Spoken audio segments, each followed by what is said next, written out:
right. Are you good to go? Good evening and welcome to this regular meeting of the Temple City Council for Thursday, February 20th, 2014. Please rise as Pastor Ronnie Marriott with First Baptist Church of Temple leads us in the invocation, followed by the Pledge of Allegiance, which will be led by Carissa Tarolva.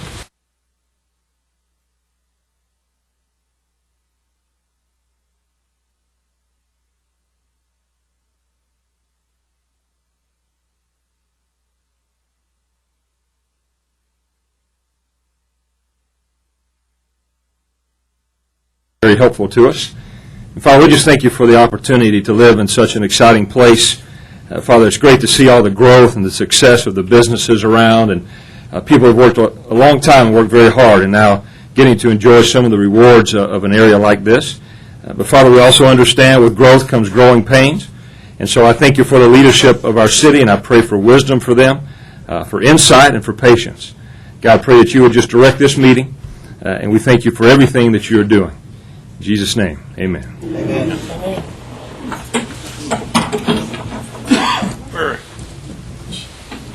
Here we go. And we have Tegan as well. Will you help us? All right. Please join me in the pledge. Pledge allegiance to the flag of the United States of America and to the republic for which it stands, one nation, under God, indivisible, with liberty and justice for all. And ladies, would you come up here real quick, both of you? Now, Carissa, the last time you were here, you took all of my money because I bought all of your Girl Scout cookies. And so I want to give you something. I want to give you a City of Temple pin. And I don't know if it's okay to put it on your official uniform, but maybe you can for a little while, and a City of Temple coin. And you don't have to give me any cookies for that one. And Tegan, would you come up? May I give you one too? No. All right. Well, here, I'll tell you what, maybe your mom will come up and get it. These young ladies are the daughter of Nicole Tarolva, our Public Works Director. So if you'd everybody give them a hand. All right. Now it's time for public comment. Citizens who desire to address the council on any matter may do so prior to the meeting. Public comments will be received during this portion of the meeting. Please limit comments to 3 minutes. No discussion or final action will be taken. And we have several people signed up to speak. The first being Dr. Sue Hamby.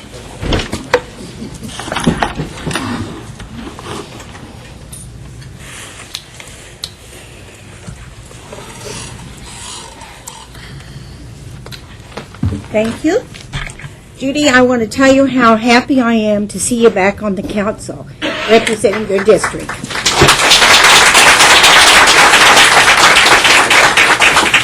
Aristotle said that the best way to avoid criticism is to say nothing, do nothing, and be nothing. I'm so glad you didn't take his advice. I appreciate your 41 years of contributions to our community and the service to the less fortunate throughout those years. I'm sure you've made some mistakes in those 41 years, but there isn't a person in this room that hasn't, including the council. I'm sure that you've touched thousands of lives, and I believe that your work has brought glory to the Lord, and you've made a difference in our community. I know you've had a difficult time this past 6 months, but you need to remember what Churchill once said. Churchill said, if you have enemies, that means you've stood up for something in your life. Judy, you stood up for many things. You stood up for the homeless, the disabled, and those in need. The Bible tells us in James 1:12, blessed is a man who remains steadfast under trial, for when he stood the test, he will receive the crown of glory, which God has promised to those who love him. I know you love the Lord, and I know you love our community, and the community loves you. And I want you and all the council to know that you've got widespread support in our community, and the City of Temple needs you. Thank you. Thank you, Dr. Hamby. Eva Garcia.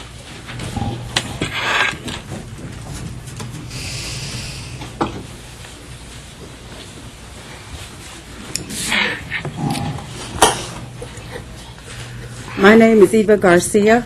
I live at 201 West King, and I have family in East Temple, and I also grew up in East Temple.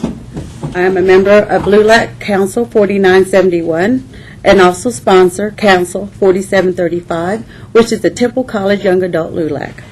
I have been with Temple College for 23 years, and it was the support of Judy Morales that helped me to guide me and other youth of the college and community on the importance of volunteering in different organizations and to become good leaders. By doing so, our organization has been able to reach out to the East Side community to help renovate homes so that families will have an opportunity to become homeowners and afford homes that are within their budget means. This also gives our youth a feeling of self-confidence, self-assurance, while they travel up the road of life and while choosing to become good community citizens and leaders themselves. I ask that Judy Morales remain as Temple City Council representative of District 2 so that she can continue to reach out to our youth, to the community, to the minorities, who needs to have a voice in the Latino, African American, senior citizens, and the disabled, and the working class in our community. District 2 is the heart of our city, and we need to be assured we maintain and keep these neighborhoods safe, clean, and nice. The East Side should always be and remain in the part of growing of the community of our beautiful town known as Temple, Texas. Thank you. Mr. Ronnie Castor. Thank you, Mayor and City Councilman. My name is Ronnie Castor, and I would like to address the letter that I saw on the editor to the Daily Telegram, Temple Daily Telegram. To me, the name of the individual is not important, but what he had mentioned in his thoughts really affected me, and I'd like to bring that up to your attention in case that may have influence on your decisions today.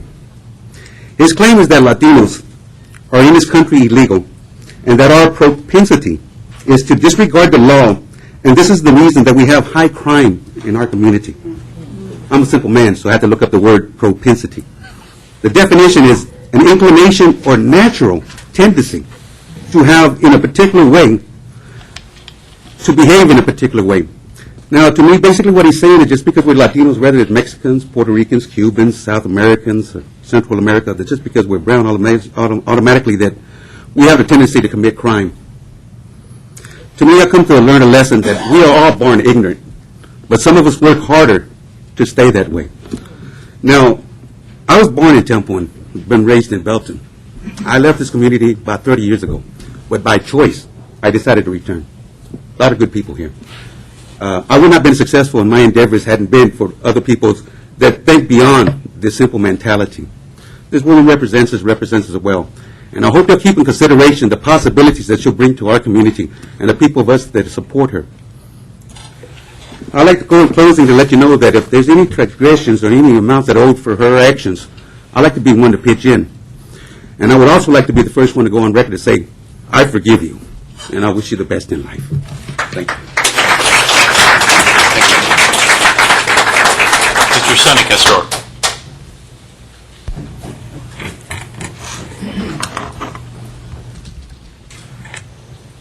Thank you very much. Indeed a pleasure and honor to be here this evening. And I also read that article, very undeserving to Mrs. Morales, that has done so much for the community. I'm a member of the Hano Music Hall of Fame, and all that we do, that we can do, nonprofit, charitable, anything that we can do to invest in the growth of this city. I live on the east side of town. Ms. Morales represented us, gave us a voice, gave us direction, and gave us so many things that we didn't have in the city, and it's helped us to help others. We help over at the Temple Junior College. We're speakers there. We help with the students. We help with the musical mariachi group that she put together so that we could have a mariachi group here in Temple, and we've worked with so many other things, not enough time to mention in 3 minutes. But I'd like to say that Ms. Morales deserves more, a lot more, than what is mentioned in the article today. And we're here in her behalf, and to let her know that we support everything that she does, because everything that she's done up to this point has been good for the city, for us, for all of the people, not just blacks or whites or Spanish, but to all of us as representative. I've seen her with groups of people picking up trash in the neighborhood and the byways and all over the city, making it nicer, making it beautiful. Temple is growing. It's on an up and away, and I would like to be part of that. We'd like for Ms. Morales to be a great part of that. We certainly support everything that she does because it's all good for all of us in the community and for all of us that went and served in the United States armies and all over the world. We're not drunks. We're not thieves. Some of us came back, some of us didn't, but those that did, we're here to help, to make it better for you, for us, for all of us. We thank you for the moment and the privilege to get there for us to speak here with y'all today. Thank you.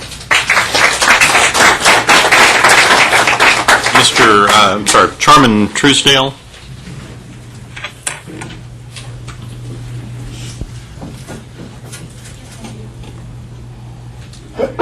Good evening. Good evening.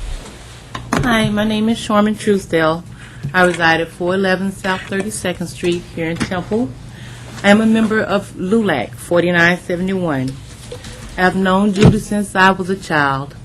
She gave me my very first job, and she was a great mentor in my life. I also worked side by side with her on the East Side Temple Rehabilitation Project, where we reside as a proud community. We are a community of people.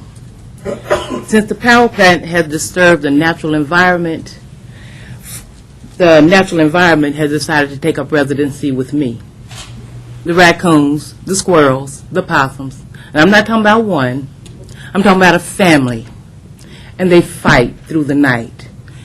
Mrs. Morales has taken an interest in my home to help see about me renovating it, since it is the home of Myrtle Captain, whose name proudly flanks the streets of Adams Avenue to Avenue H.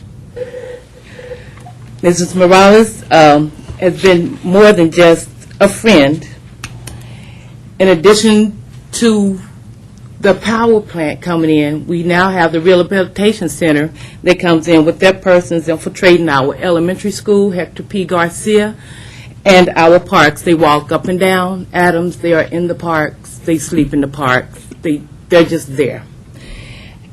I know they have to have somewhere to go as well, but they're infiltrating our neighborhood. In the Pledge of Allegiance, the final decree states, justice for all. Justice for Judy Morales. Mr. William Lee.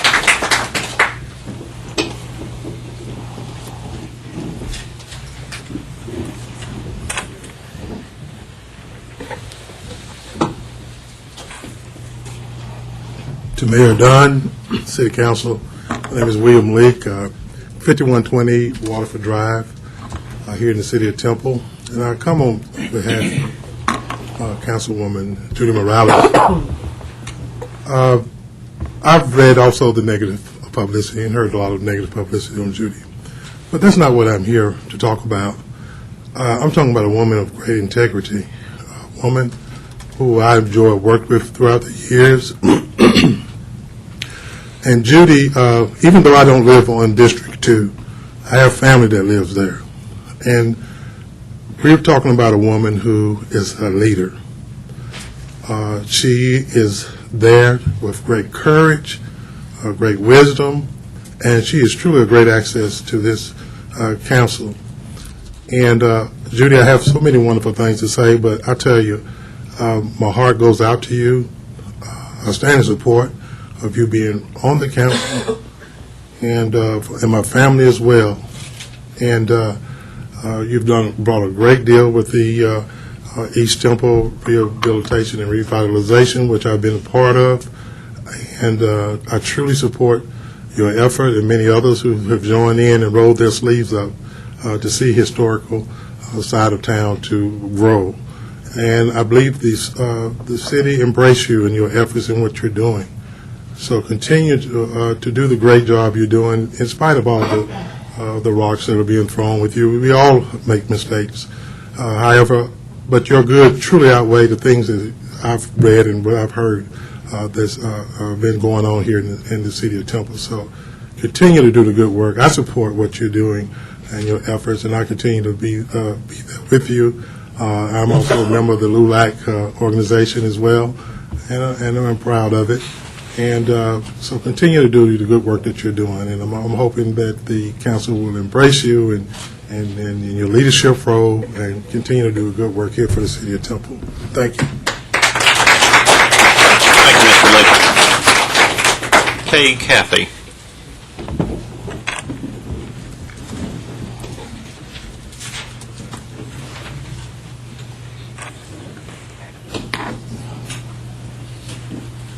Hi, I'm here as a supporter for Judy Morales. I know Judy through the Homeless Alliance. She's the backbone of that.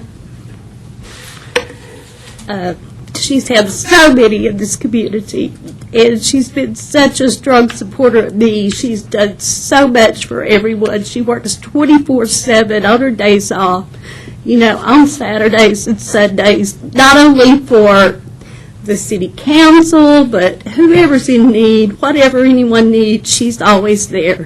So if she did something wrong, then, I have too. Is there anyone in here who can say they have not received or sent a personal email, especially if you're working 10, 12, 14 hours a day like I do? I've done it, and y'all can throw rocks at me, but Judy is a picture of integrity, and we need to let her continue on so she can complete this work with the homeless, the needy, God in her country, and especially the city and the projects that she started.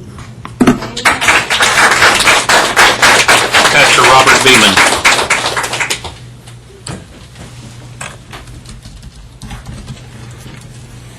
Mayor Dunn, City Council, Robert H. Beeman, 611 West Royal Avenue here in Temple. I just come to say thank you all for the job that you all are doing. Your job is hard, and you have to make the hard decisions, but just make the godly decision when you make decisions. My cry is for the East Side and how you all has put aside allocated funds for the East Side development, and we'd like to see that come to fruition.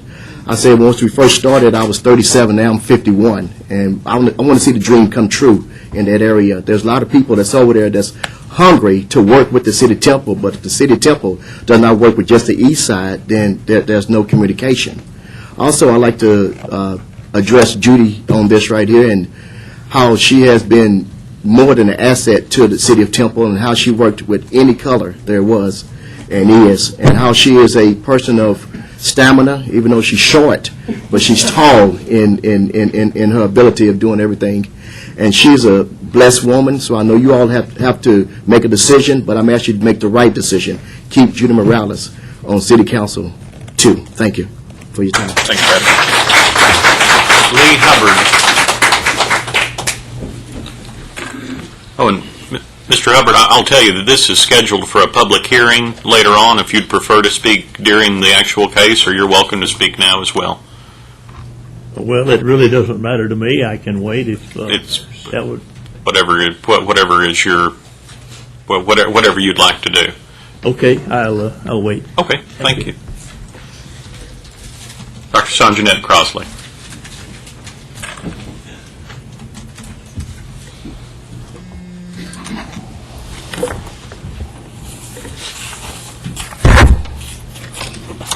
Good evening, Mayor and City Council. I'm here representing myself, Sanjanette Crossley, and my husband, Dr. Lee Crossley, who's young and cannot be here. And my first thought is to express our support for Judy Morales, who has created a fiery experience in Temple. And we're not ashamed of Judy. We're not ashamed of anything she's done. I've known her for over 40 years when she was in that house on 24th Street. And I know that she is a woman of integrity. I also know she's human. And if there's anybody in here superhuman who has not made a mistake, they need to start throwing rocks right now. He said, he that is without sin, throw the first stone. I'm a minister, and I'm thinking, who can throw a rock unless you haven't done anything wrong in your life? We're capable of making mistakes, but I know the mistake Judy made was not in intentions of trying to violate the law or get some money out of us because she's not getting enough for what she does. It's volunteer work. Spent hours and long hours. She's been doing this before she assumed this position. when she was with the health center, and I've dealt with her with a lot of needy people.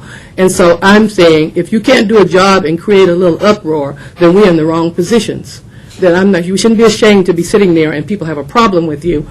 Thank God they have freedom of speech in the United States of America, where they can say what they think, even if they're wrong. I don't believe everything in the paper, and I didn't read the article, because I know Judy Morales. I don't have to read the paper to know the truth. I have worked with her, and I work with her now with the Citizens for Progress. So we want Judy to stay on the council.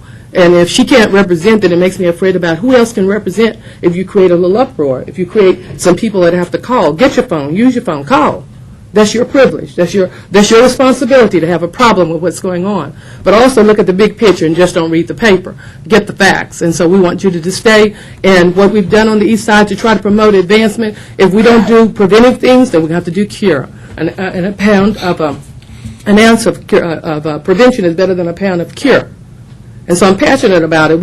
I lived on the east side. I have a church on the east side. I don't live there now, but I still care about the east side. If we neglect a fourth of our population in that side of town, then we'll have more law enforcement, more fires. We're going to pay one way or the other. Why can't we be proactive, pay up front, do some things for the east side, because we have grown, and I'm impressed with the west side. But I get kind of concerned when I look at the east side. It's capable of doing just what the west side did. If people who have money care enough to put it over there, take a chance, take a risk. And so the city shouldn't be divided by a council member. And she represents District 2. She does it well, and she takes the heat. I said, stand tall, Judy. Stand tall, take the heat, because you're doing what you think is best, and we're for you. God bless you.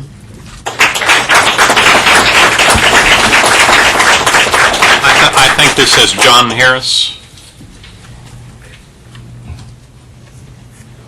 I could be. Don't ask me. Is John Harris, John, I can pass the sheet around, and I'll tell you what, if there's somebody at the end that has not spoken that signed up for this, we'll let you go then. Neil Locke, and again, I'll say, Mr. Locke, that we'll have a public hearing about that particular item later if you'd like to. I'd like to wait. Oh, that's fine, thank you. Lydia Santabanez.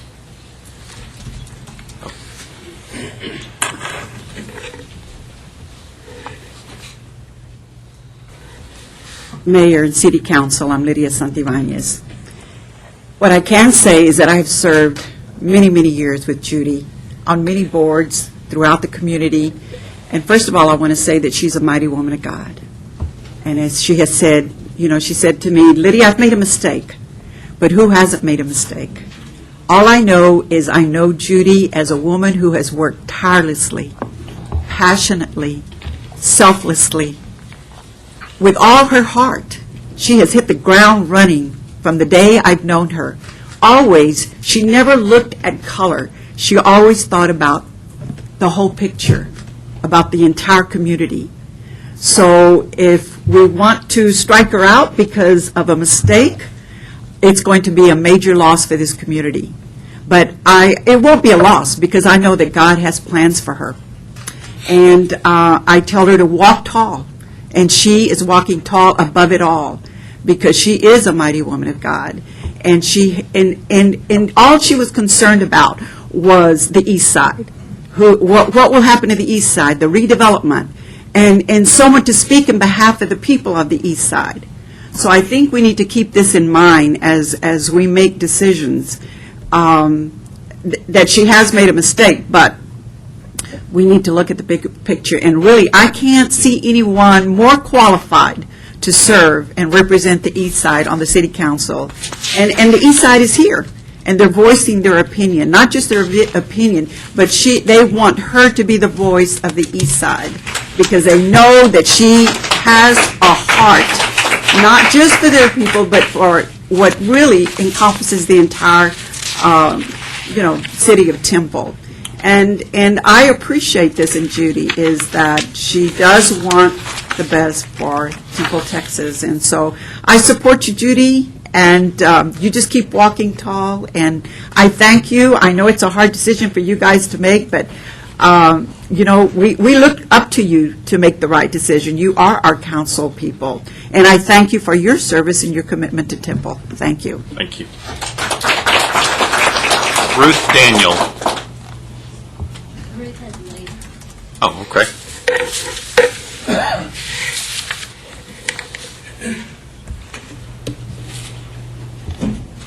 Jim Walker.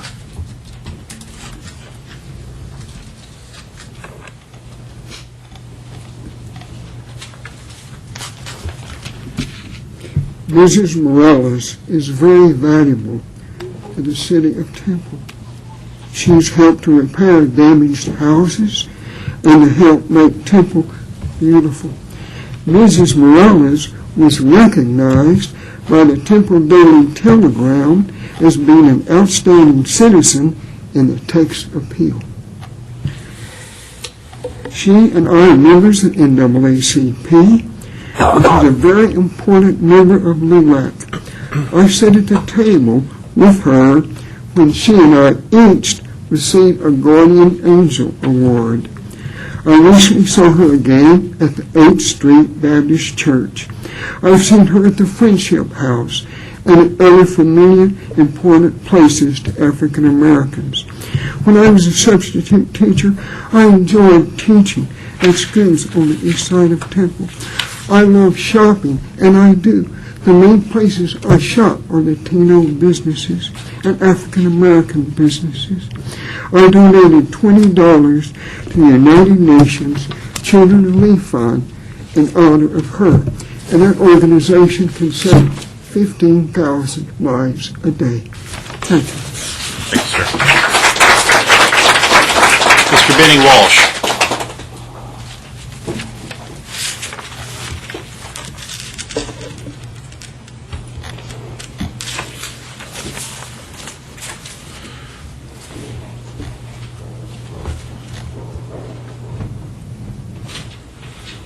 Hello, my name is Benny Walsh. I live at 1218 North 3rd Street. I'm not in the east side area, but I moved here about 4 years ago from Kansas City, Missouri, and I was very active in the city there. And I came here and I saw a few things that needed to be done, and Judy embraced me on the things that were going on in the city, so we embraced each other. This is a true person that cares about this area.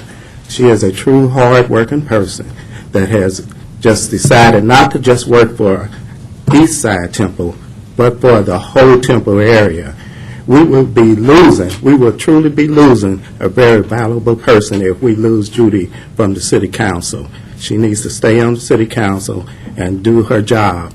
Since she's been away from the city council, you can see that it's going down. I went to the online and picked up the budget report. I did not see anything about East Temple on there. All the other areas are getting things done.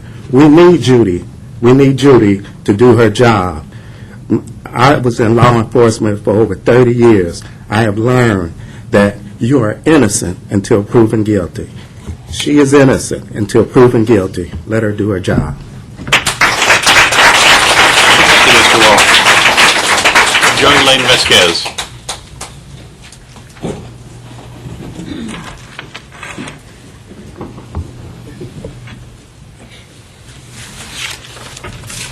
Good evening, Mayor, City Council. My name is Jody Lane Vasquez. I reside at 3113 White Oak Drive. As you can tell, I'm not in Judy's precinct. I have worked with Judy, well, pretty much for 20 years now. Judy being elected to this precinct is the first time that she has really concentrated her efforts to Precinct 2. Prior to that, it's been all of Temple. Since then, her efforts haven't just stopped and been focused on Precinct 2. It's been all of Temple as well.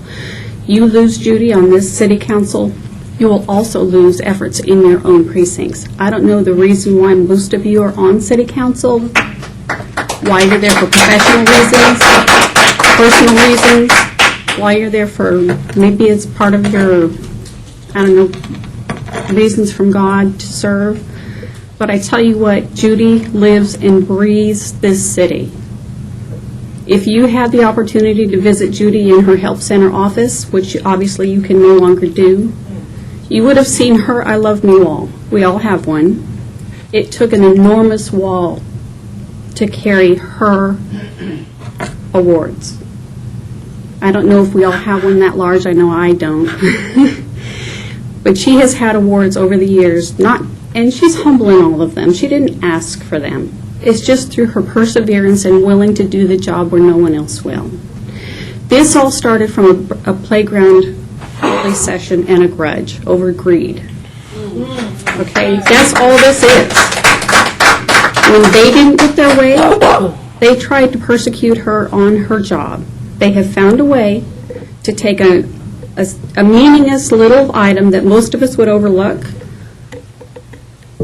And one of the things that I want to let you guys know, that her mission statement for her job at the county is to bring people together, to find ways to take a need, and in the community, find a way to solve the problem.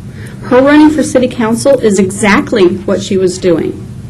She was doing her job. Somebody took that and twisted it into a nefarious act.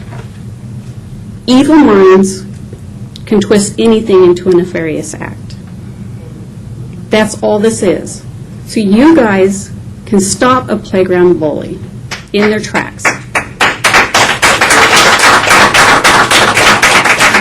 You have been elected to a leadership position. It is your opportunity to provide this city with leadership that you have been elected to provide. That's all we're asking. Provide the leadership that you have been elected to provide. Thank you.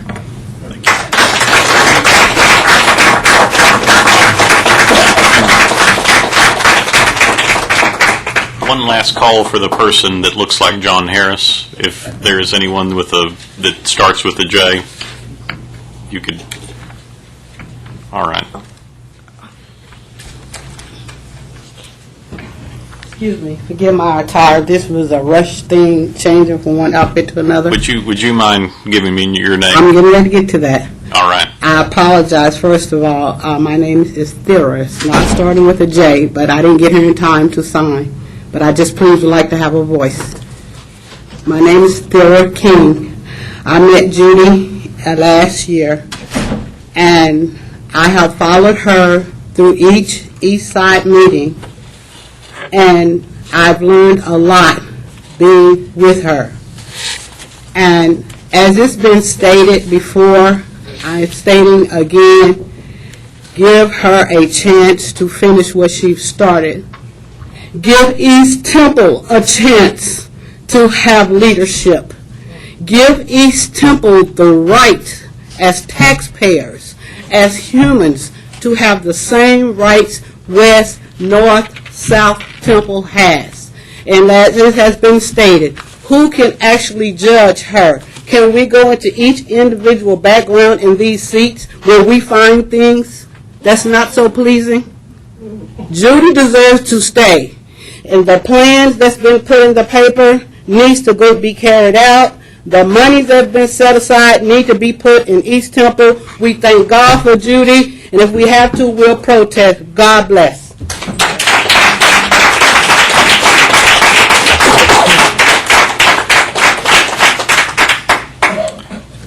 Now it's time for public hearing. We'll conduct a public hearing and consider adopting a resolution amending the Community Development Block Grant 2013-2014 Annual Action Plan and Budget. Ms. Myers. Thank you, Mayor.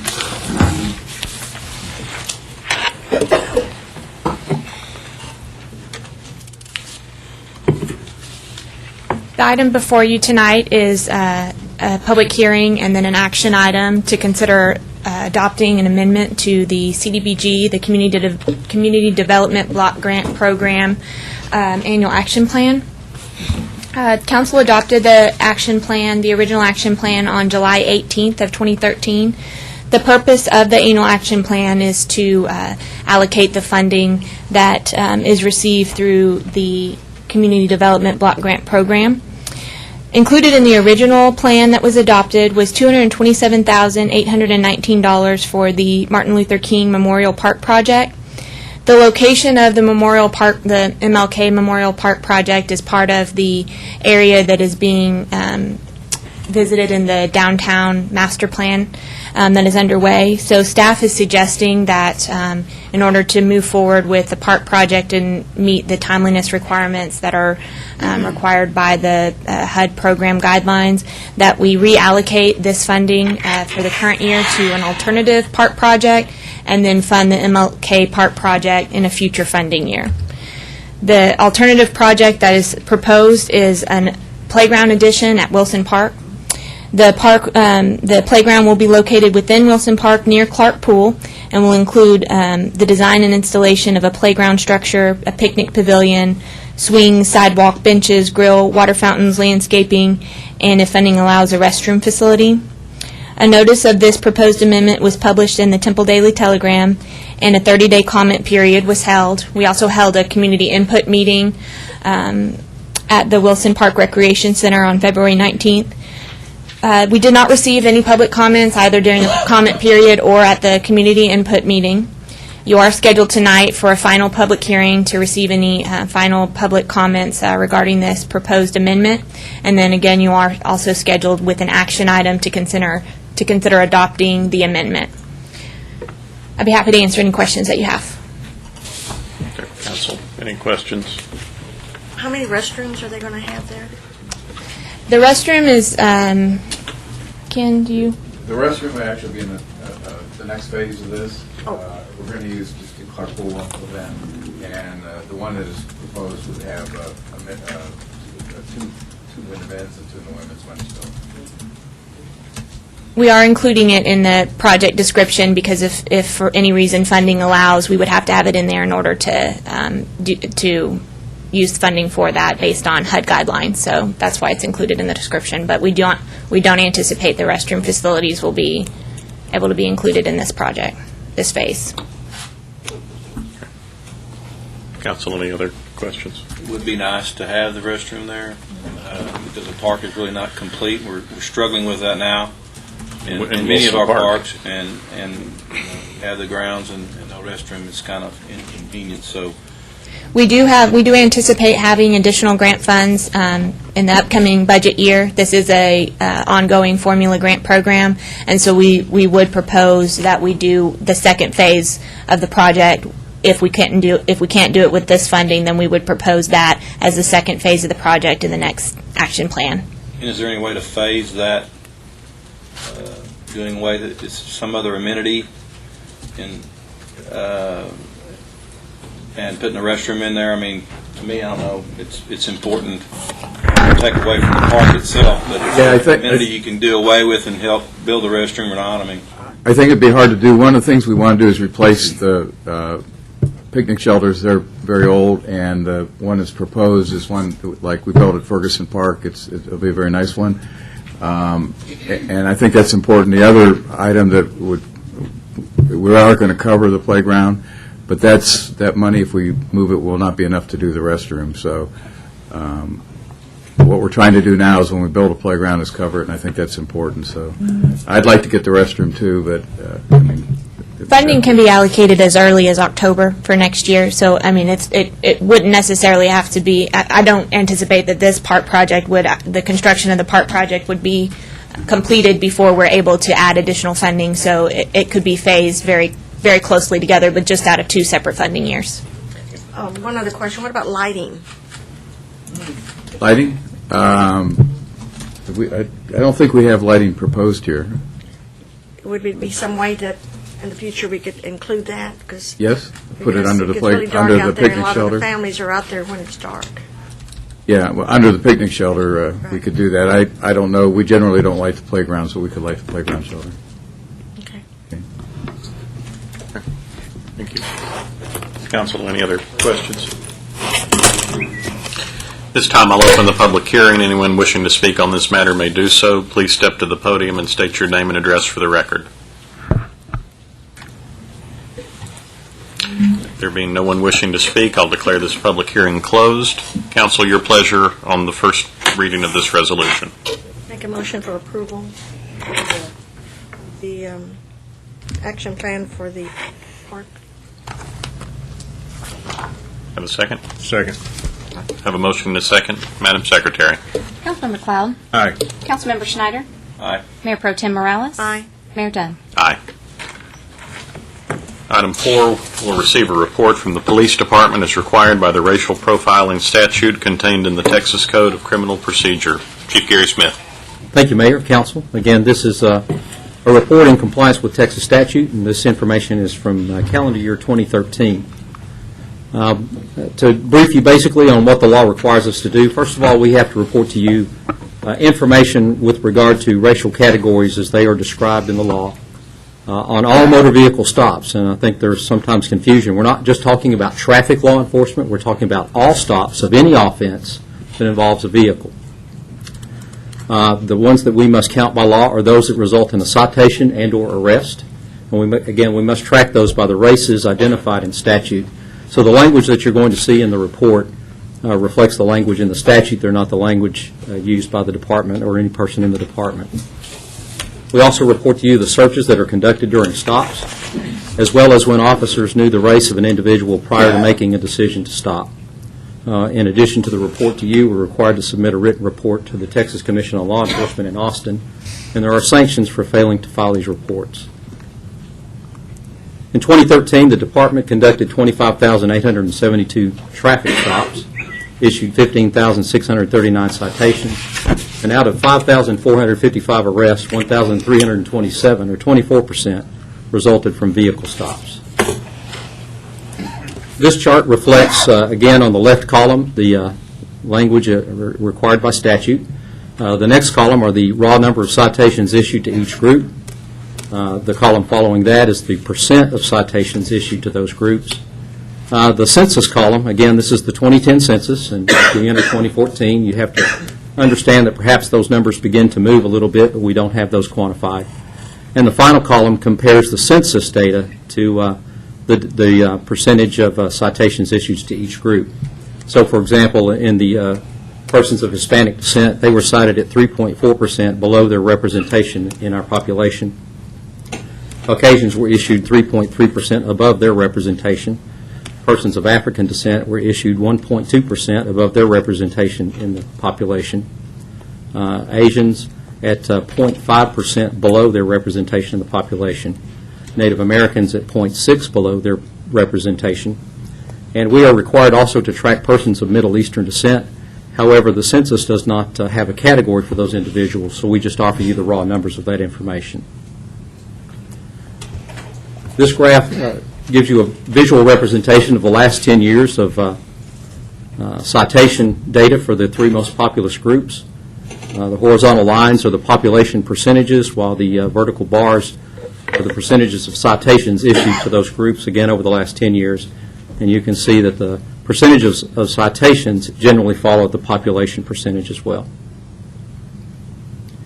The next category are motor vehicle stops that led to arrest. And again, a little over 1,300 individuals were arrested from vehicle stops, and about 5% of our traffic stops lead to some type of arrest.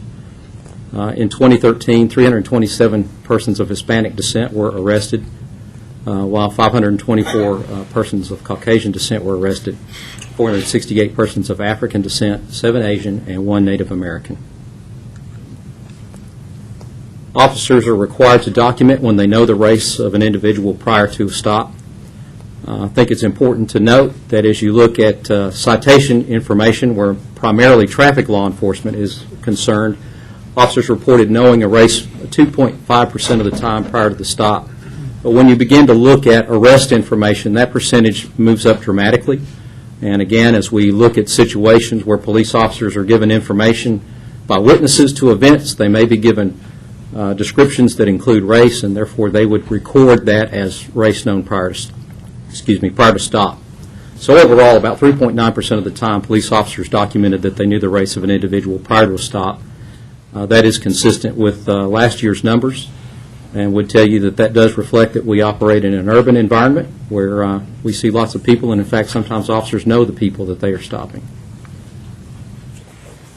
This chart reflects the searches conducted during stops, and again, as you can see, out of the 557 searches during vehicle stops in 2013, 100 occurred during situations where citations only were involved, and 79% of those individuals consented to the search or agreed to the search.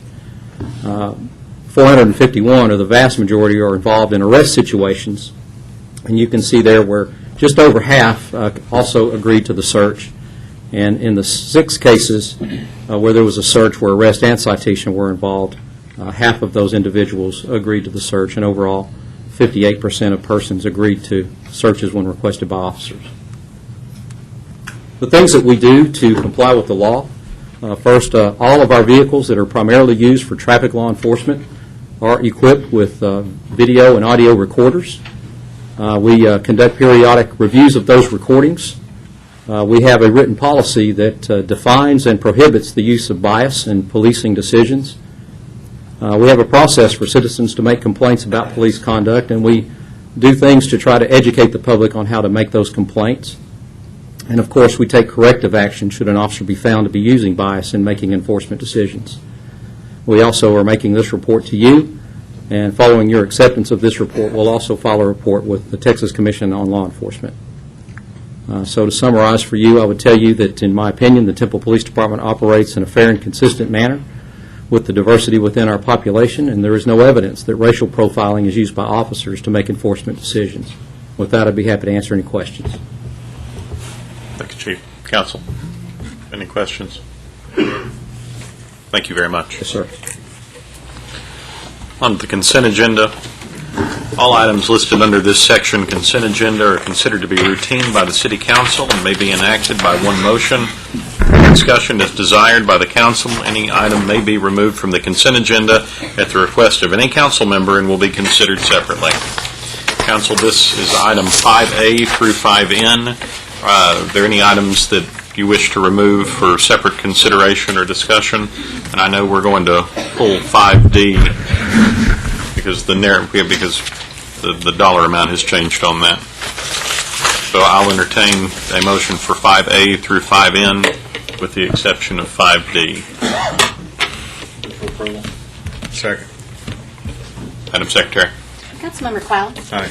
Councilmember Schneider. Aye. Mayor Pro Tem Morales. Aye. Mayor Dunn. Aye. And item 5D, consider adopting a resolution authorizing a professional services agreement with Casberg, Patrick & Associates for engineering services required to update design and construction plans for Phase 3 of the Outer Loop in an amount not to exceed, and I left that sheet with the new number, I'm sorry.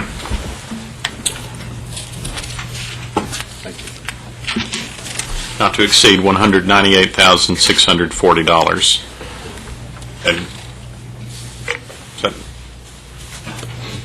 okay, well, you gave me a look, and I didn't. No, he was looking at me. David gave me a look. Quit looking at each other. Sorry. Are we there yet? Yeah, I think so. No, I'll entertain a motion for item 5D as read. Motion for approval. Second. Madam Secretary. Councilmember Cloud. Aye. Councilmember Schneider. Aye. Mayor Pro Tem Morales. Aye. Mayor Dunn. Aye. Item 6, first reading and a public hearing. Consider adopting an ordinance establishing school zones and setting speed limits and crosswalks within the school zones to conform to school schedules.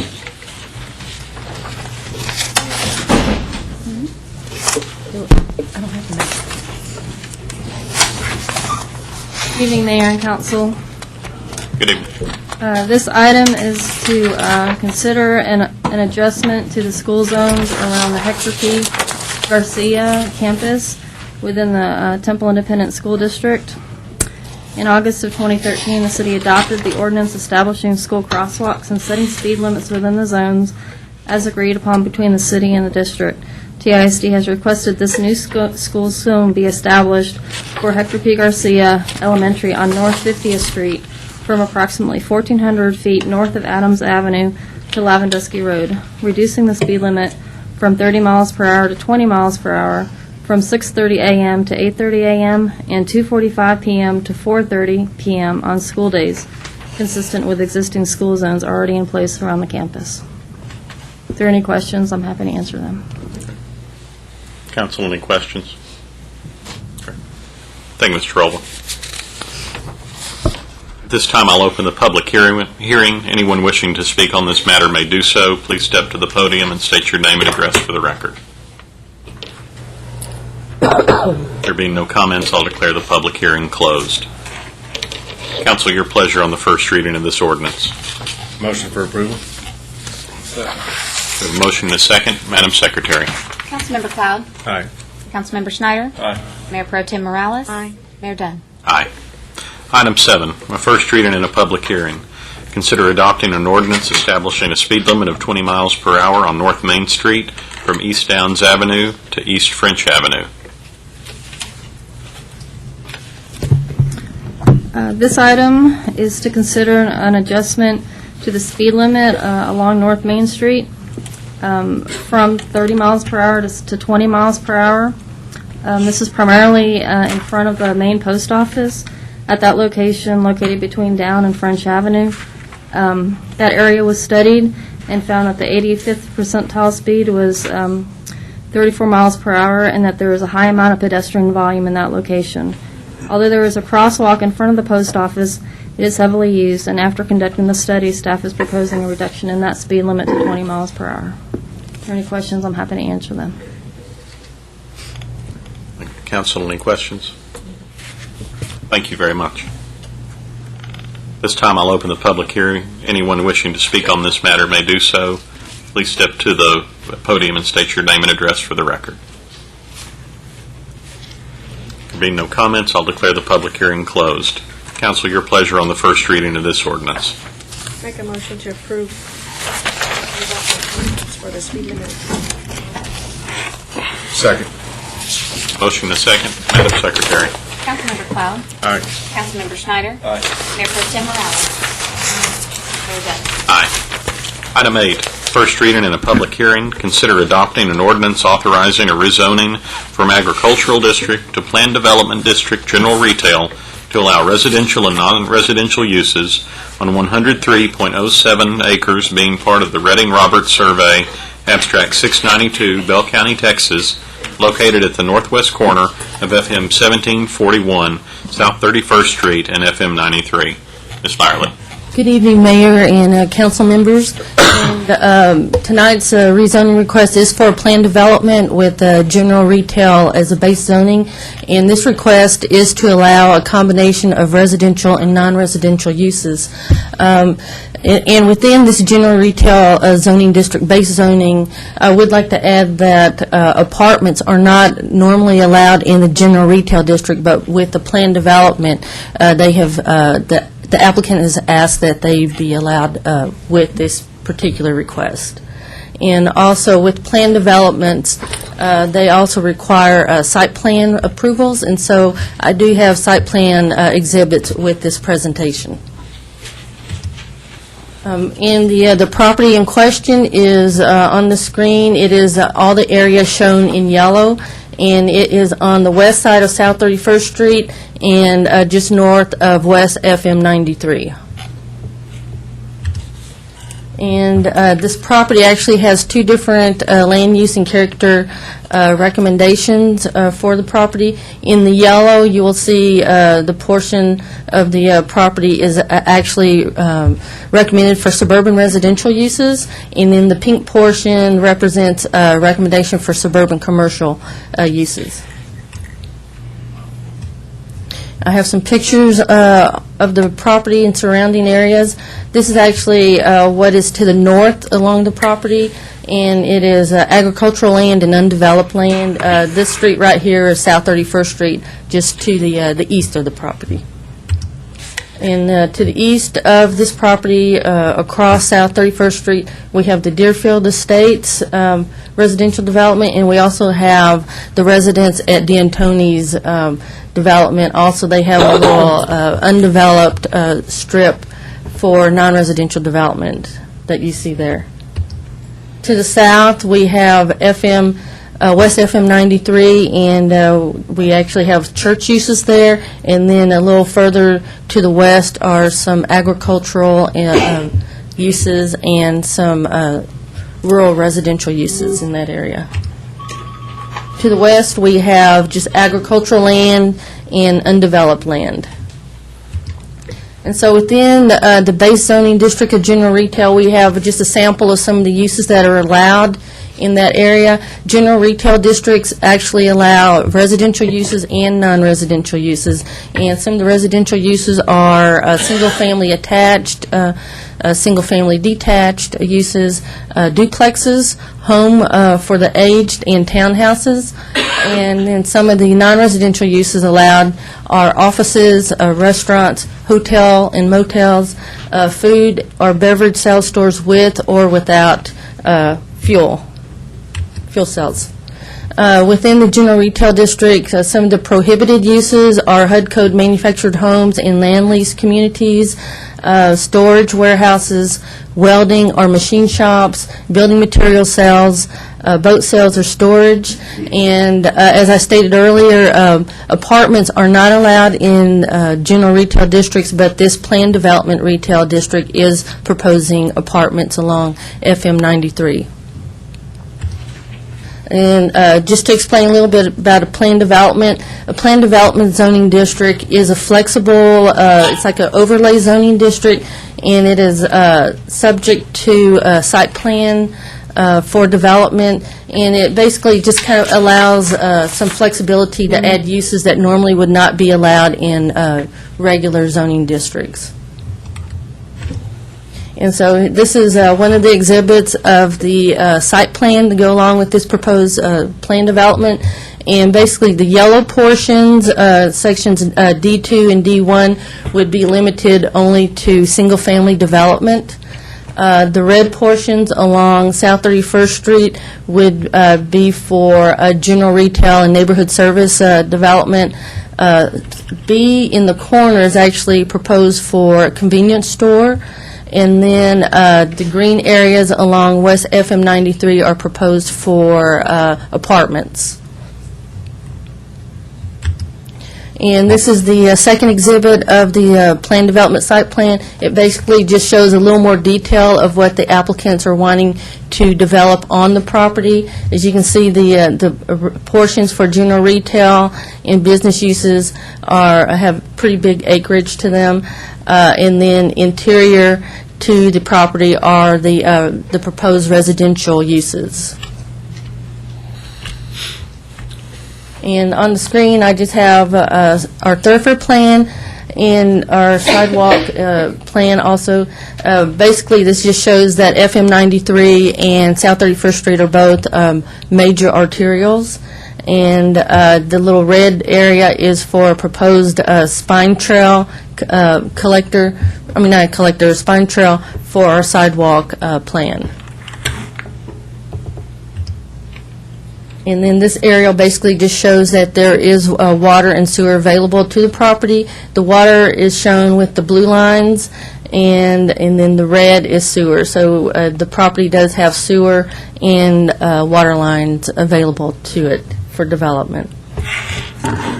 We sent out 22 notices, and we received 3 back from those that were mailed out in agreement. Those are shown with the green A's. And then we received 3 of those notices back in disagreement with their request, and they are shown with the red Ds in this area.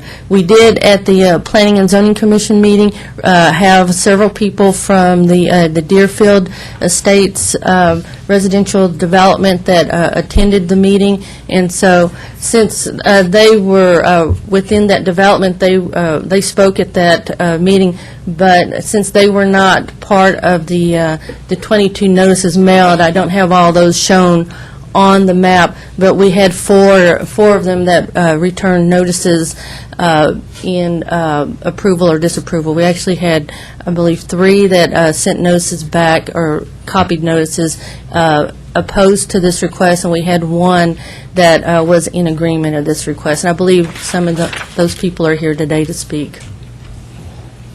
Staff recommendation is based on the plan development request that we've received, and that would be subject to the site plans that I showed you just a moment ago.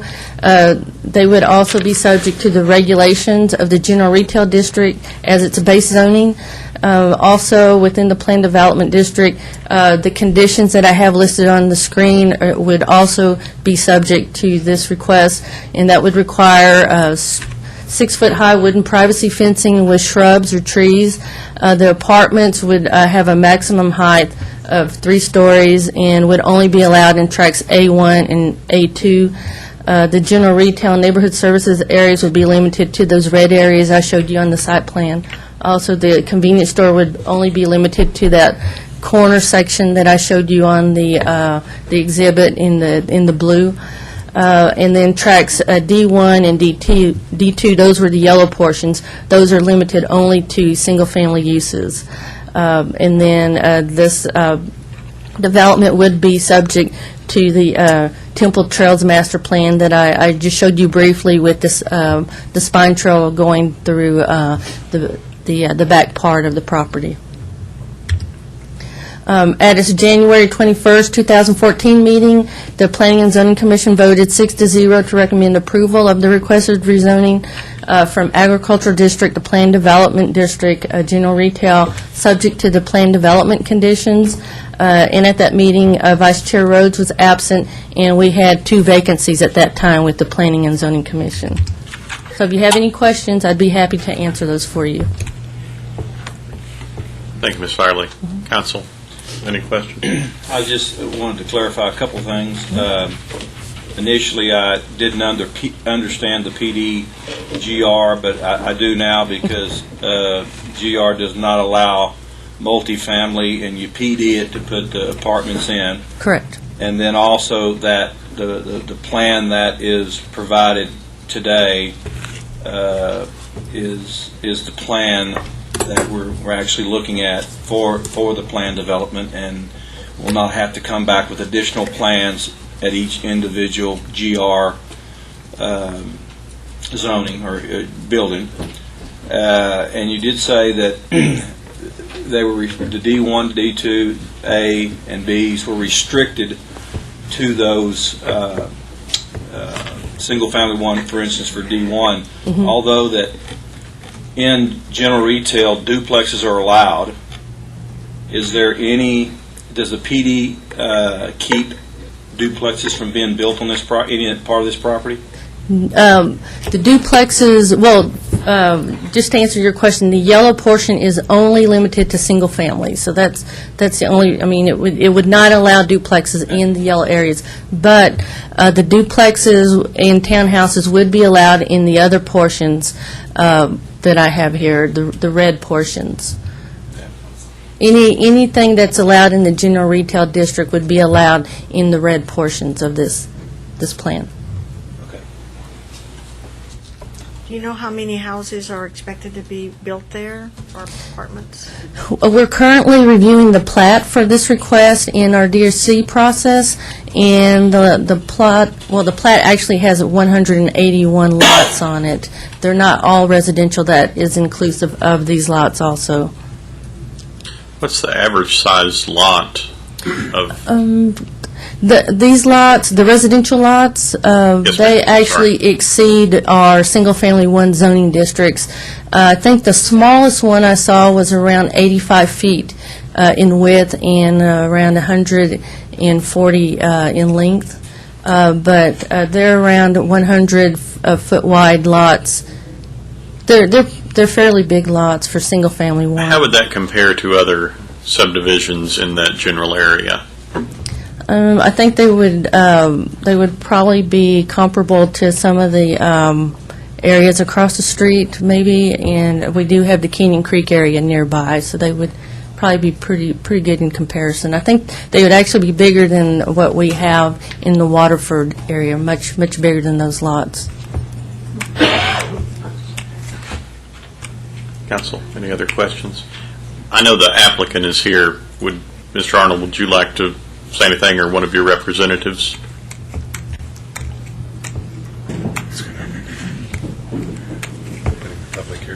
Oh, you go. And at this time, I'll open the public hearing before Mr. Arnold comes up. I'm sorry. Anyone wishing to speak on this matter may do so. Please state your name and address for the record. Sorry. Right.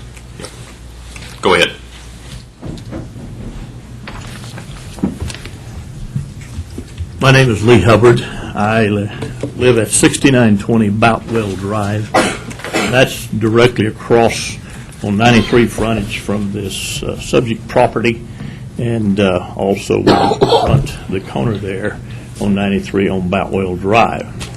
I want to thank you, Mayor Dunn, and City Council and the rest of the staff for letting us come this evening and voice our comments and our concerns. We have a lot of our neighbors in the neighborhood that have concerns, and we'll do our best to get through this in 3 minutes. I've lived 44 years on that corner, and to try to explain what we're looking at now in 3 minutes is kind of tough, but I will begin and do the best I can. We have some concerns with regard to this planned development. As I said, I have lived there 44 years. We've got a lot of neighbors that have lived there probably 40 years plus that this area has been building up and homes being put up.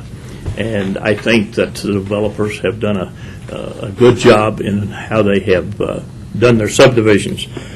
Our concerns with this development and the plat are some of the following ones that I will mention.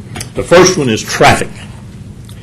I met with the Texas Highway Department, and traffic counts in 2012, almost 2 years ago now, on 93 coming east from the Belton direction towards 31st Street are 14,000 vehicles daily. As you turn and go into on 31st towards Temple, those counts in 2012 were 9,800. The other 4,000 vehicles counted were from 31st and 93 on towards 95, which would go to Academy, and they totaled 4,000. Other subdivisions that we have coming out 31st Street, like Waterford, Timber Ridge, we've got the Deerfield Estates, and we've got D'Antoni's subdivision. These all have privacy fences as close to the street frontage as city regulations require. This gives two things. It gives a buffer to the noise, to the people living behind those privacy fences, and it cuts down on the traffic noise as well, and it gives them their privacy.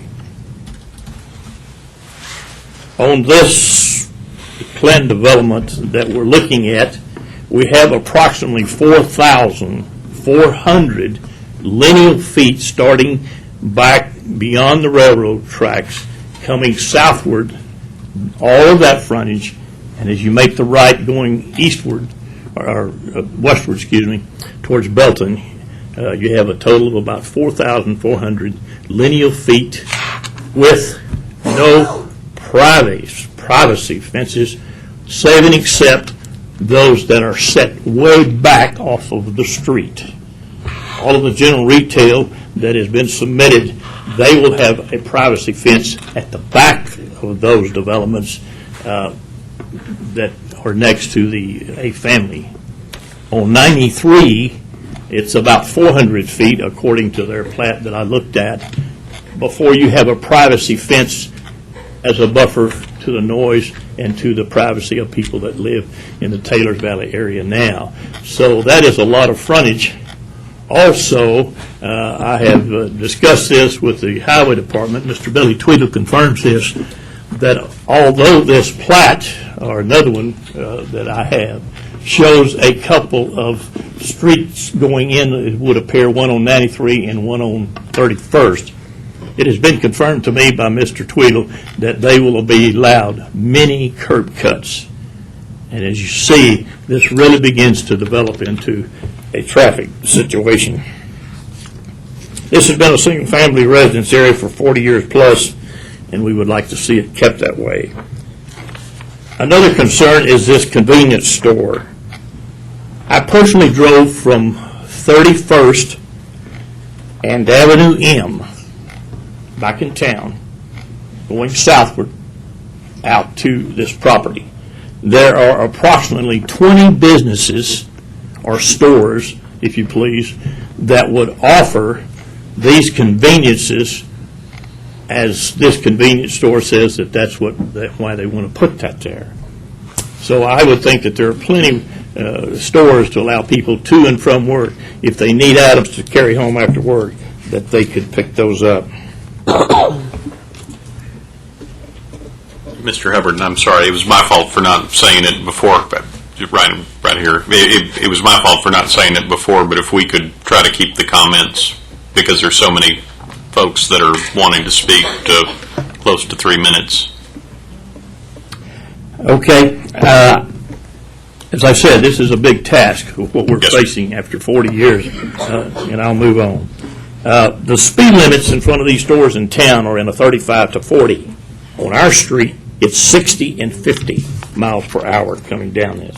I've spoken with the pastor of Taylor Valley. Their congregation is greatly concerned that if the store is allowed on this corner, they're going to have youth and young people tempted to dash across that busy highway with traffic coming through there.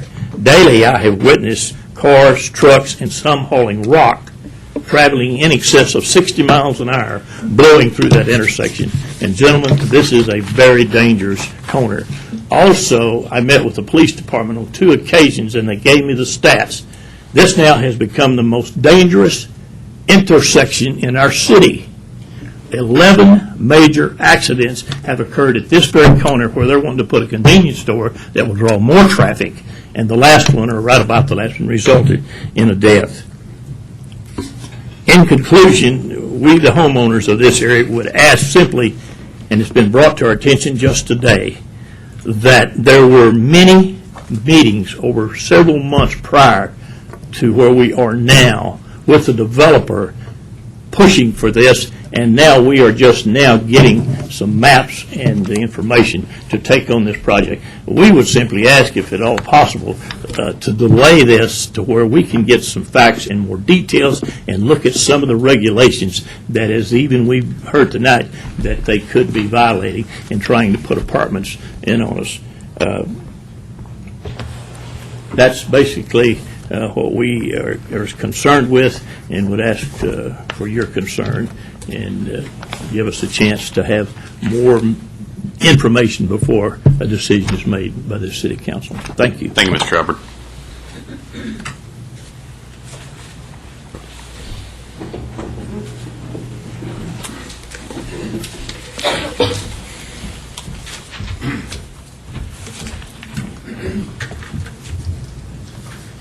My name is Neil Locke, and I live at 7475 Boutwell East, which is the next road over from where Mr. Hubbard is.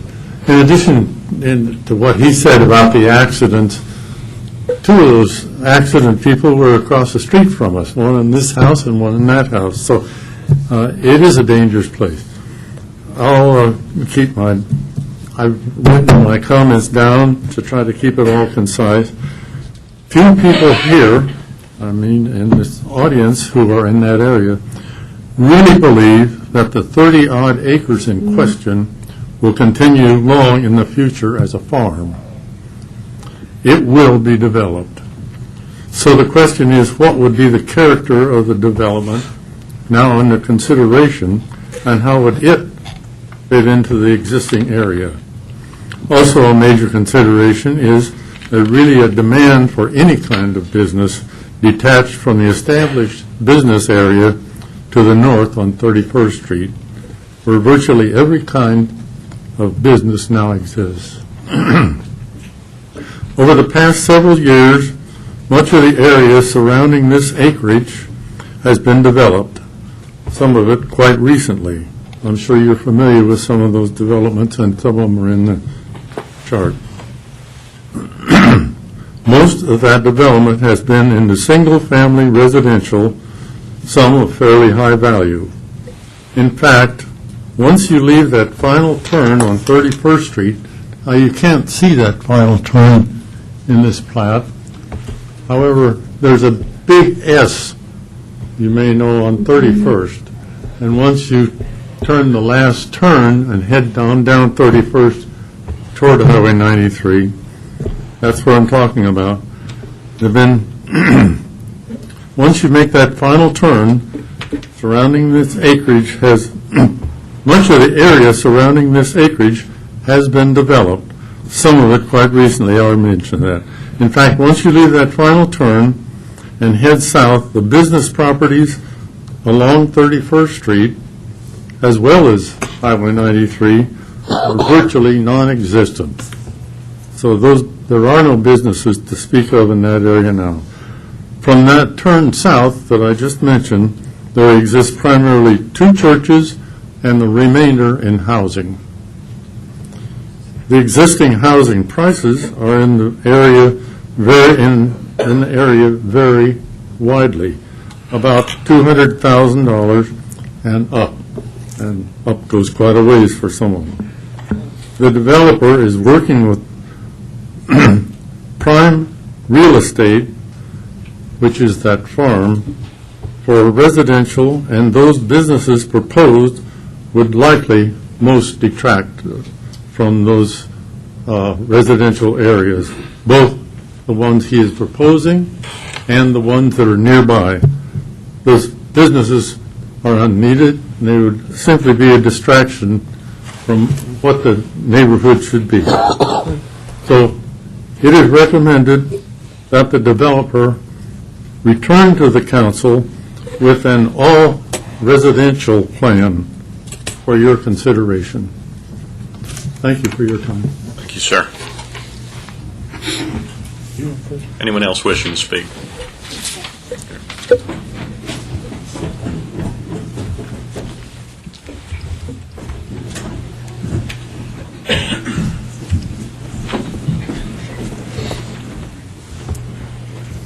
Good evening. My name's Darren Harmel, and I live at 6016 Fawn Meadows Drive.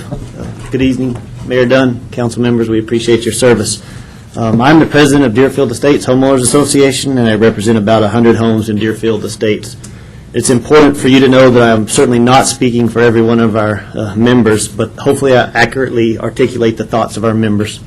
We had our annual members meeting on January 21st of this year and discussed this development. We understand that development will occur in this area. We may not like it, but we know it will occur eventually. And as I understand it, the desire of our members is to maintain or even enhance the high property values and current aesthetic appeal of our neighborhood and the South 31st area near the intersection with 93. It is true that some of our members expressed concerns related to the retail section, the convenience store, and the apartments, and the increased traffic that will occur with those developments or probably without them. But most importantly, we are concerned about the potential for another builder, and note that I said another builder, not Bobby Arnold, to come in and build a lot of low-quality, low-price homes in this very nice section of our city, and that is our worst-case scenario. So when we met with the builder, Bobby, he gave us his vision for the development. And as we understand his vision, Legacy Ranch will have high-end apartments, a very nice gas station, destination and boutique shops, not offices in Dollar General, for example, in a very nice residential area with house values greater than $300,000. In addition, Bobby stated that he was willing to include specific restrictive covenants in the deed restrictions of the residential portion of Legacy Ranch, which will ensure a very nice neighborhood is built. I've asked our members to pay attention in the coming months to any news or details related to the development and to communicate that to our leadership and the board so we can respond appropriately. So tonight I request that the council work hard to maintain or even enhance the high property values and current aesthetic appeal in our end of town, and that we all receive concrete plans and details related to Legacy Ranch development, including the final development plat and deed restrictions, so that we can make an intelligent decision related to development and again go back to our goals of maintaining or increasing the property values and the aesthetic appeal of our end of town. Thank you very much. Anyone else wishing to speak?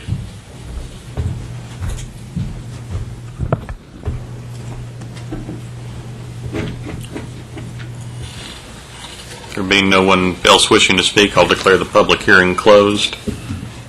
Council, any discussion? I would like to ask the developer, since this is a PD, and could we include in the GR areas that duplexes would not be permissible? that would be okay if we ended up making a motion. Could we do that, Mr. Graham? You could. We already have a PD. We could add Right. to that, right? Do you wish to direct that question to the... Yes, sir. What I need, do I need to open the public hearing again? Okay. I have a concern about the traffic, and that is an incredibly. The nice thing is that our community is growing, but we still have these issues that we continue to deal with. One issue is Highway 93, which over time I know we've tried to assist with adding more traffic signals, etc. The other area that I'm also concerned about is South 31st Street from the railroad track to FM 93, and I think if this were to be approved, then I think that it would behoove us to do some additional traffic studies and find out if we need another traffic signal at the opening of Deerfield or somewhere in that general area. I would also add to that, Mayor Dunn, that we would do some traffic studies as far as the speed limit on Highway 93 and the possibility of lowering the speed limit maybe as much to the new signal at 5th Street and Highway 93, maybe lower the speed limit. We already have the school zone around Central Texas Christian School. It goes back to 60 miles an hour as you go into Belton, but we have that area there slowed down, so maybe a good idea to even make that study. I know that probably be a state decision, but we could definitely request that and see if that speed limit could be lowered as well, regardless of the decisions that's made tonight. I also am a little concerned about the screening, as was mentioned. And if I could ask the applicant a question, if that's all right, and Mr. Graham, do I need to open the public hearing to do so? Would you mind coming up? Address your safety issue. Would you mind stepping up there and just stating your name and address for the record? Christine Andrews, Comprehensive Engineering Solutions, 319 South First Street, Temple. We have met with Billy Tweedle on numerous occasions, first when we first decided to even approach this project before the property was purchased. We're doing the platting process at this time as well, and there is, yes, on this drawing you can see the corner store, or the corner, you can see little boxes. Those are access for that corner. From that point out to the street, on either end, there will be no more access granted because we have to meet TxDOT's requirements with the speed limit and with the distance. And on the plat, there will be a 1-foot non-access agreement on the plat. Now, from those points further, we don't know what the retail is going to look like, so we did not put that yet on the plat, but we will meet TxDOT's requirements of 300 feet per driveway. So that's not on the plat yet because we just don't know what that's going to look like. But with the current speed limits as they are right now, that's 300 feet for that spacing. Now, Billy Tweedle did call me about 2 weeks ago and asked that we extend on 93 that access so that it meets up with across the street, I believe that's Boutwell, and there's I guess a striping in the road. He asked that we make that, meet up with that, and so we have done, we've complied with what he has requested on that. But we have been in discussions, communication with him, and done everything he's asked as far as meeting TxDOT requirements. And as to my question about screening, Okay. Sorry. oh, Oh, that would be Bobby, probably. Mr. Arnold, just talking about screening, I'm assuming that we'll have the opportunity to look at a final plat if you were to. Sure. You know, in a couple, just can I address a couple of things, or is this Yes, not sir, the please. time No, for that's So, fine. Obviously, that's a concern, that corner down there. I myself live across the street in our subdivision, D'Antoni's Crossing, and have 5 children in vehicles myself, so that's a daily prayer life right there. But the concern of what goes on around that corner and the speed limit, I've been there actually on 2 of the serious accidents that took place down there, and I think we would all agree there's a major problem at that intersection. I might suggest that one of the major problems is the fact that that green light does not have a green arrow only. It's a green light, and quite often those accidents occur when someone turns in front of a speeding truck or whatever comes down that hill. So I don't think it's only, I think the speed is a problem coming through there at 60-plus miles an hour, but that unprotected left, I think, has been a cause of a lot of those major accidents that we've had there, and I know that's not an issue for you all to address, or maybe it is, but I think that's one of our greatest concerns of what's happening right there. I might also suggest that for myself, when I pull into an area where there is development, I would tend to slow down. I might think that where I see buildings, people, activity, that might naturally slow our traffic down there a little bit. That's our hope, that as we do some more developing in there, that might naturally draw the traffic down a little bit instead of feeling like a rural road where people do just blow right through that light at 60 miles an hour. So that's kind of our hope, that as we do begin to develop the other side of 31st Street, that we would bring that traffic a little bit down to a slower pace. Back to the screening, I'm sorry, specifically, what was your question, Mayor, about that? My question was specifically along 93, as Mr. Hubbard brought up, about what kind of any screening would there be if some kind of apartment complex went there? And is the concern the screening to 93, or? Yes, I was just curious if, would there be, could that be addressed with landscaping or fences or? Right. We would definitely have some type of fencing. I don't know if we would find that it would be a masonry wall or a combination of rock columns with a wrought iron fencing, and then, red tips or something like that seem to be what most people prefer, much like you have down at Timber Ridge, where the red tips have kind of grown up. And we've also put those behind our office complex at Tuscan Square to buffer behind the neighbors, and some of those I know are now at 12,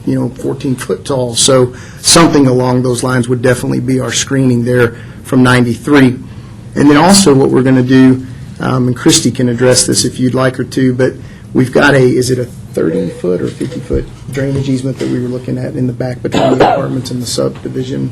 I believe it's a 20-foot or 30-foot. We've got roughly a 30-foot drainage easement between the apartments and the subdivision, just a natural drainage that will create some distance from the apartments to the residential area that would be mowed and maintained and things like that. But again, just to create a little bit of privacy there.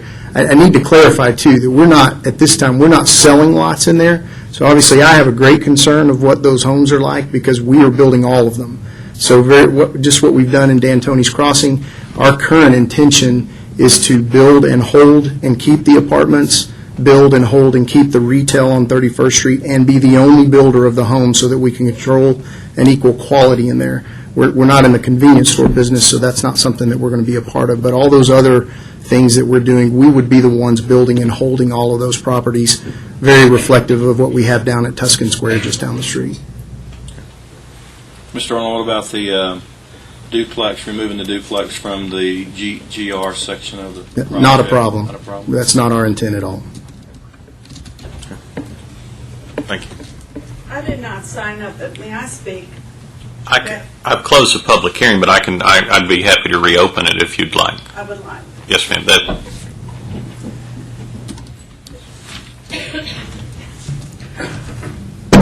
My name is Beth Hubbard. I live at 6920 Boutwell Drive. I do not mind houses across in the field where it's been corn for years.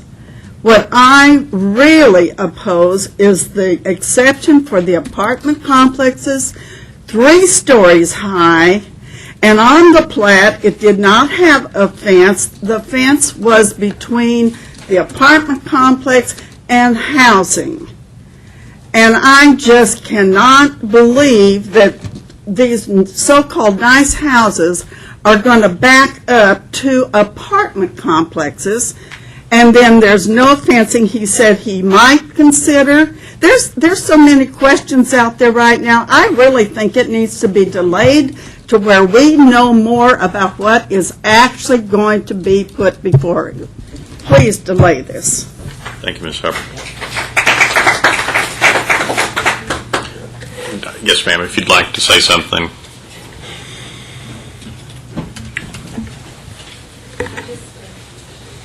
My name is Marcia Cole, and I live at 7640 Boutwell Drive. And one thing that's never been brought up here when we talked about the traffic is the fact that Bentwood is also coming out on 31st. And that has not ever been mentioned, but there are many, many, many houses in there, plus businesses. And so with all that we have coming out anyway, don't forget that one that has, I don't know how many residents living there. We were living on Slough Drive earlier, and they estimated 20,000 cars would be coming out of there. That was before they built the last homes that they built up to date. Thank you, ma'am. Any further comments? Okay. There being no further comments, I'll close the public hearing. Council, any further questions or comments? Entertain a motion. I make a motion that we approve this item number 8 as written, with the exception of disallowing duplexes in the GR region of the project. Have a motion? Have a second? I'll second it. Have a motion and a second. Madam Secretary. Councilmember Cloud? Aye. Councilmember Schneider? Aye. Mayor Pro Tem Morales? Aye. Mayor Dunn? Aye. Item 9, first reading in a public hearing. Consider adopting an ordinance designating a tract of land consisting of approximately 163.606 acres located at 10501 Northwest H.K. Donjon Loop, Temple, Texas, as City of Temple Tax Abatement Reinvestment Zone Number 28 for commercial industrial tax abatement. Mr. Graham. Thank you, Mayor and members of the council. This is the first reading of an ordinance that would create Tax Abatement Reinvestment Zone Number 28. It does require a public hearing and a second reading. The ordinance would designate an area of about 163 acres of land as a tax abatement reinvestment zone. It's located on the Northwest Loop at 10,505 Northwest Loop 363. And it's likely that this area will be reduced for the second reading, but we've noticed the entire 163.6 acres at this time and provided that notice to the other taxing entities. The property is zoned appropriately for industrial or commercial development. It's zoned industrial and commercial. The city received an application. The property owner is Wilson Art, and we anticipate at our next meeting we will be bringing a tax abatement agreement for you or to you for your consideration on second reading of this ordinance. And what they're looking for is a 10-year declining percentage, but we'll give you more details at the next meeting. But go ahead.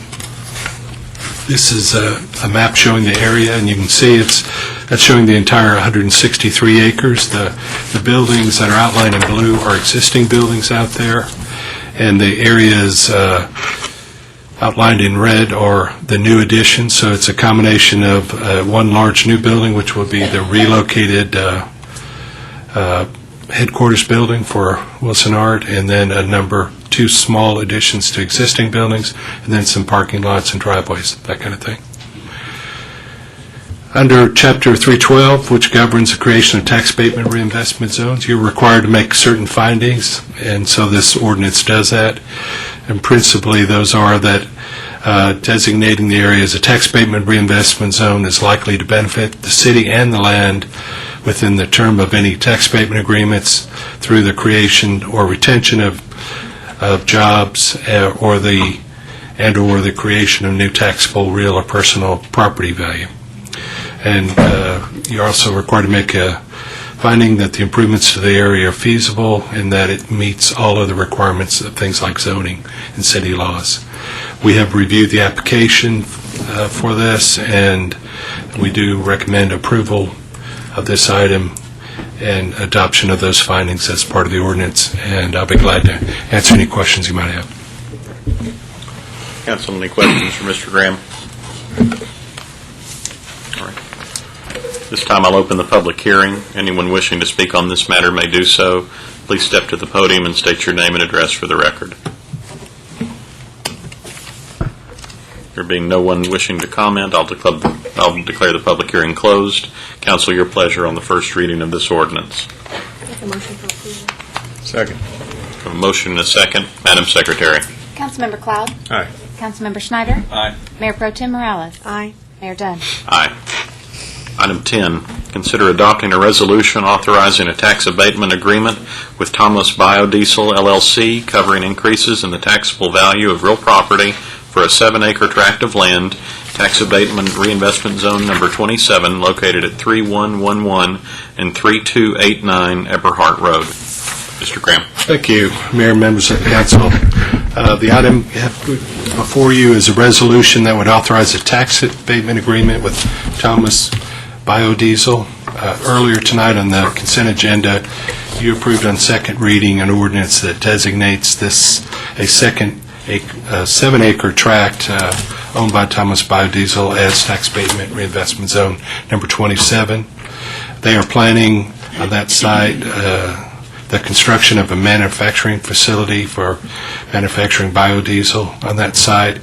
Their investment is estimated at $28 million, likely to be a little bit higher than that. The facility that they're planning is about 7,100 square feet of LEED Platinum certified office building, about 2,400 square feet of mechanical operations building, a 14,000 square foot process area for their manufacturing, and about 14,000 square feet of tank farm for their business. They're proposing it will be hiring a minimum of 28 employees, full-time employees, and these are very high-paying jobs. They're requesting a tax abatement agreement, which, if you approve, will give them a 10-year declining percentage tax abatement. During the first 5 years, it'll be 100% tax abatement on the increased value of real property improvements. So they continue to pay the existing underlying taxes on the property, but for 5 years, 100% of the increased value would be abated. And then for the next 5 years, that percentage, if approved, will decline 90, 80, 70, 60 to 50% in years 6 through 10. As I said, the tax abatement would only apply to the increased value of new real property improvements in that area, and we do estimate that investment by them at $28 million or more. Of course, the actual value that comes on the tax rolls, we won't know until it's completed and appraised. That's their investment. Their application does meet the criteria and guidelines that you've adopted for tax abatement. Go ahead.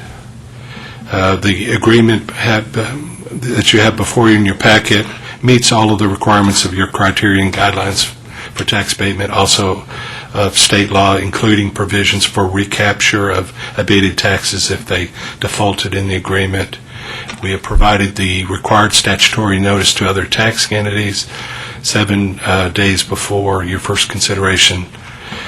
And if approved by the City Council, we will also, the agreement's been drafted in a form that it could also be approved by other taxing entities, and we will circulate the agreement for their consideration as well. So I'll be glad to answer any questions you may have. Thank you, Mr. Graham. Council, any questions? All right. If there's no discussion, I'll entertain a motion. Motion for approval. Second. I have a motion and a second. Madam Secretary. Councilmember Cloud? Aye. Councilmember Schneider? Aye. Mayor Pro Tem Morales? Aye. Mayor Dunn? Aye. Item 11, consider adopting a resolution appointing members to the following city boards and commissions. A, the Building and Standards Commission, 3 members to fill expiring terms through March 1st, 2016, and 1 alternate member to fill expiring terms through March 1st, 2016.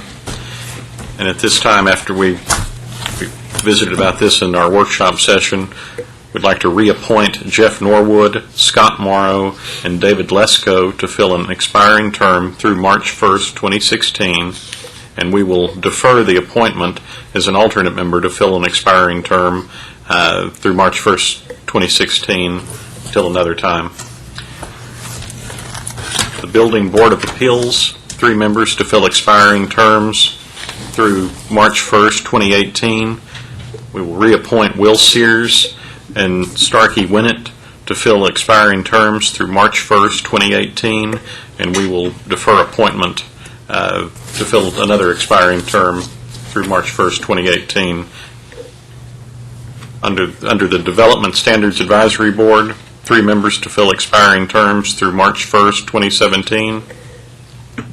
Reappoint Charles Luco and Michael Brock to fill an expiring term through March 1st, 2017, and we will defer appointment to fill an expiring term through March 1st, 2017. On the Electrical Board, 3 members to fill an expiring term through March 1st, 2017.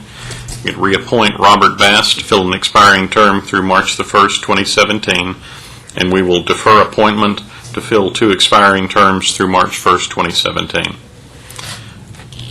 Parks and Leisure Services Advisory Board, 2 members to fill expiring terms through March 1st, 2017.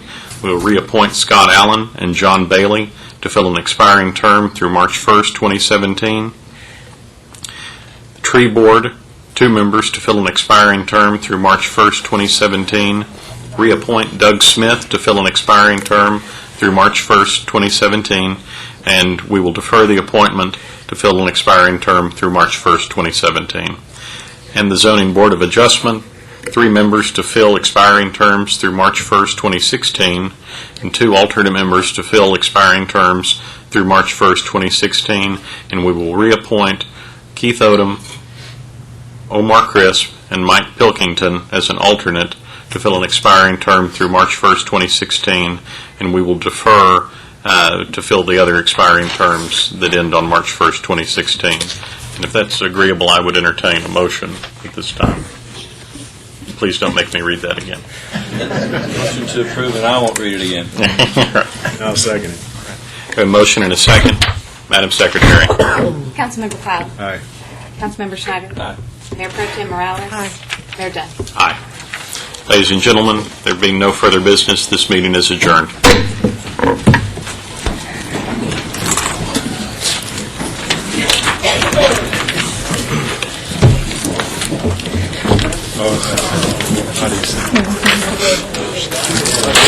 Take my phone. Hey, man, well, you know, man, you look sharp today. Here you go. Good to see you. I do. Good to see you.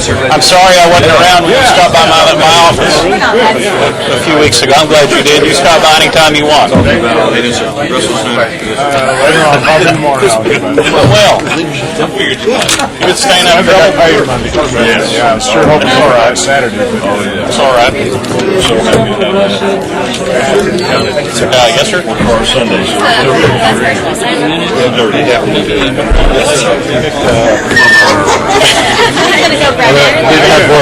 Yes, sir, I sure do. Hey, we're good. No, I absolutely do.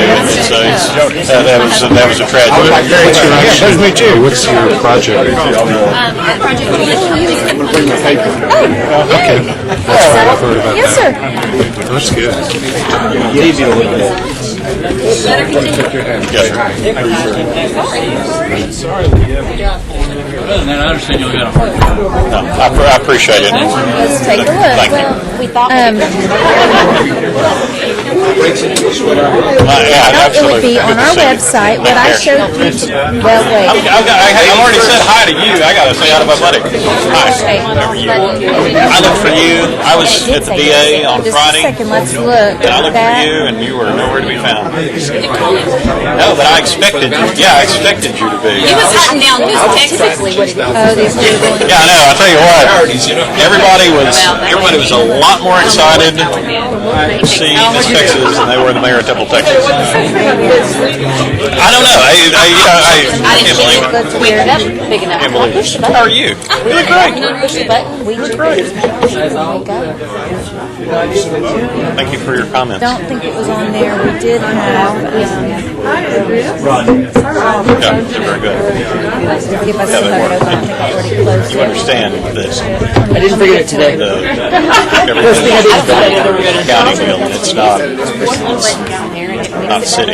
You know, yeah, well, she's up for re-election in May, and she obviously has a lot of support, so.